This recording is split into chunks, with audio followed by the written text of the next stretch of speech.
প্রিয় দর্শক শ্রোতা, আলোর দিশা 24 থেকে আপনারা দেখছেন বাংলাদেশ জামায়াত ইসলামের জাতীয় সমাবেশ শেষ করেই দেশের বিভিন্ন প্রান্ত থেকে ছুটে আসা কয়েক লক্ষাধিক নেতাকর্মীরা তারা জাতীয় সমাবেশ শেষ করে এখন তারা তাদের গন্তব্যস্থানে পৌঁছে যাচ্ছেন। তাদের যেই 7 দফা দাবি আদায়ে জাতীয় সমাবেশ ছিল বেলা 2 ঘটিকা থেকে আনুষ্ঠানিকতার সাথে শুরু হয়েছিল, এখন শেষ হয় বেলা 5 ঘটিকার মধ্যে।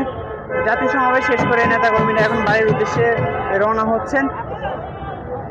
আজকের জাতীয় সমাবেশে প্রধান অতিথির বক্তব্য রাখেন বাংলাদেশ জামায়াত ইসলামের আমির ডাক্তার শফিকুর রহমান, এবং তিনি বক্তব্য দেওয়াকালীন সময় তীব্র গরমে হঠাৎ অসুস্থ হয়ে পড়েন। অসুস্থ হয়ে পড়ে তিনি দেশ ও জাতির কল্যাণে 7 মিনিটের মতো বক্তব্য রাখেন।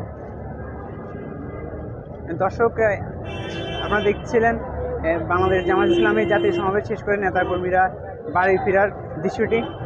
আলোর দিশা 24 সাথে থাকার জন্য ধন্যবাদ।